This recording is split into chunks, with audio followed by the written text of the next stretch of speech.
అది ఎవరైనా కానీ రాష్ట్రానికి మేలు చేసి దేశానికి మేలు చేసినటువంటి మహానుభావుల్ని గుర్తించే విషయంలో కానీ ఏ రకమైనటువంటి చర్యలు ఉన్నాయి, ఏ రకమైనటువంటి మార్పులు ఉన్నాయనేది స్పష్టంగా ఈరోజు మనందరికీ కంటికి కనిపిస్తూ ఉంది. ఒకసారి చూసినప్పుడు ఇప్పుడు వేదిక మీద ఉన్న అందరు పెద్దలందరూ మాట్లాడారు. త్యాగం అనేది చాలా గొప్పది.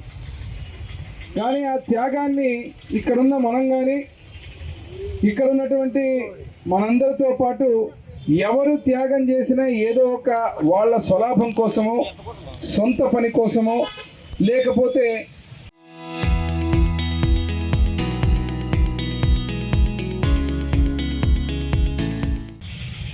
ఏదైనా వారికి స్వలాభంతో పాటు వాళ్ళకు ఉన్నటువంటి ఇంట్రెస్ట్ని బట్టి త్యాగం చేసేటువంటి పరిస్థితులు ఈరోజు కలియుగంలో. మరి ఈరోజు ఒక వ్యక్తి అందరికంటే అన్నిటికంటే కఠినమైనటువంటి పరిస్థితి ఏమిరా అంటే ఏదైనా త్యాగం చేయొచ్చు కానీ ప్రాణాలు త్యాగం చేయడం అనేది అసంభవం.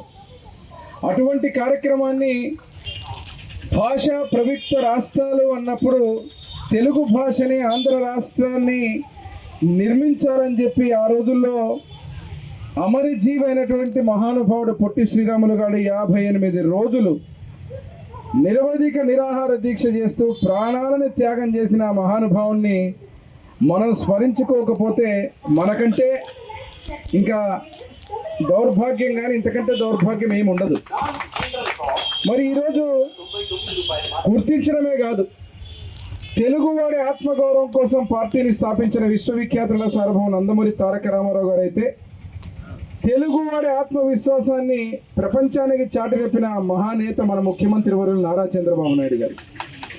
ఈరోజు ఈ రెండు విషయాలు ఇక్కడ ఎందుకు చెబుతున్నానంటే, ఇక్కడికి వచ్చినప్పుడు ఆంధ్ర రాష్ట్రంలో రెండు కలిసి ఉన్నప్పుడు మనకు నందమూరి తారక రామారావు గారు మహానుభావుల విగ్రహాల గురించి కానీ మహానుభావుల యొక్క చరిత్ర గురించి కానీ హైదరాబాద్ లాంటి మహానగరంలో ఎన్నో చోట్ల పెట్టి వారందరినీ గుర్తు చేసుకున్నటువంటి చరిత్రకారుడు నందమూరి తారక రామారావు గారు. అయితే ఈరోజు మళ్ళీ మా ముఖ్యమంత్రి వర్యులు కూటమి ప్రభుత్వం అధికారంలోకి వచ్చిన తర్వాత ఇటు డిప్యూటీ సీఎం పవన్ కళ్యాణ్ గారు, మా యువ నాయకుడు విద్యాశాఖ మంత్రి నారా లోకేష్ బాబు గారు, నరేంద్ర మోడీ గారు ప్రధానమంత్రి గారి యొక్క నాయకత్వం ఈరోజు ఎన్డీఏ గవర్నమెంట్లో అన్ని వర్గాలకు సంబంధించినటువంటి మహానుభావుల విగ్రహాలలో ఈరోజు 58 రోజులు నిరాహార దీక్షని ప్రాణాలు అర్పించినటువంటి మహానుభావుడికి 58 అడుగుల పొట్టి శ్రీరాములు గారి విగ్రహాన్ని పెట్టి దానికి పేరేం పెట్టారు? Statue of sacrifice.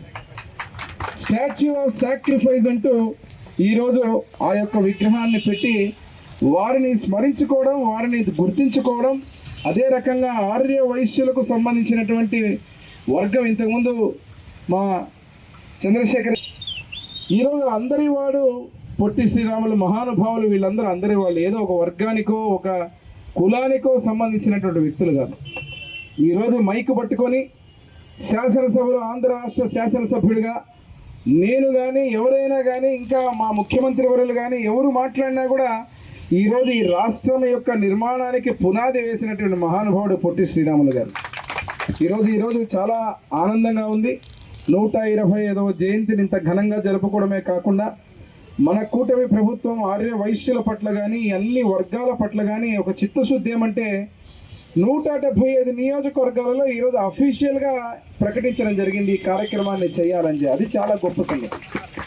ఇది అయిన తర్వాత ఇక్కడ నుంచి రక్తపుర ప్రముఖులు కానీ ఇక్కడ వేదిక మీద ఉన్నటువంటి ప్రముఖులు కానీ ఎవరైతే కర్నూలు నుంచి వచ్చినటువంటి వారు కానీ ఇక్కడ ఉన్నటువంటి ఆర్య వైశ్య ప్రముఖులకు కీర్తిశేషులు నా తండ్రి పివి మోహన్ రెడ్డి గారితో ఎంత అనుబంధం ఉందో అదేవిధంగా అనుబంధం నాతోటి కూడా అట్లాగే కొనసాగుతూ ఉంది. ఎమ్మెగనూరు పట్టణంలో వ్యాపారస్తులు కానీ ఆర్య వైశ్యులు కావచ్చు, ఎవరైనా కావచ్చు, నా తండ్రి గారు ఒకటే చెప్పేవారు నాకు ఎప్పుడు, ఇక్కడ ఉన్నంత వరకు ఎమ్మెగనూరు పట్టణంలో లా అండ్ ఆర్డర్ చాలా పీస్ఫుల్గా ఉండాలా, ఎక్కడ ఎవరి జోలికి పోకుండా బ్రహ్మాండంగా ఎవరి వ్యాపారం వాళ్ళు చేసుకుంటే మీరందరూ సంతోషంగా ఉంటే ఎమ్మెగనూరు బ్రహ్మాండంగా సంతోషంగా ఉంటుంది. కాబట్టి ఎమ్మెగనూరు అనగానే ప్రశాంతతకు అభివృద్ధికి కేర్ ఆఫ్ అడ్రస్గా ఈరోజు పశ్చిమ ప్రాంతంలో ఉన్నటువంటి నియోజకవర్గాల్లో మన ఎమ్మెగనూరుని ఎవరు వచ్చినా చాలా ఆనందంగా చూసి చెప్తుంటారు మన ఎమ్మెగనూరు బాగా ఉంది. ఇప్పుడు కర్నూలు నుంచి వచ్చిన వారు కూడా ఎవరైతే ఉన్నారో ఎమ్మెగనూరులో మార్పు, ఎమ్మెగనూరులో అభివృద్ధి కానీ, ఎమ్మెగనూరులో వాతావరణం కానీ, ఇక్కడ ప్రజలు కానీ, ఇక్కడ మనస్తత్వాలు కూడా చాలా గొప్పగా ఉంటాయి.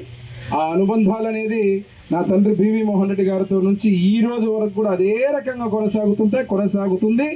రానున్న రోజుల్లో ఇంకా బలంగా ఉంటుంది. ఏ రకమైనటువంటి ఇబ్బందులు కలగకుండా అన్ని రకాలుగా ముందు తీసుకెళ్తామని తెలియజేస్తూ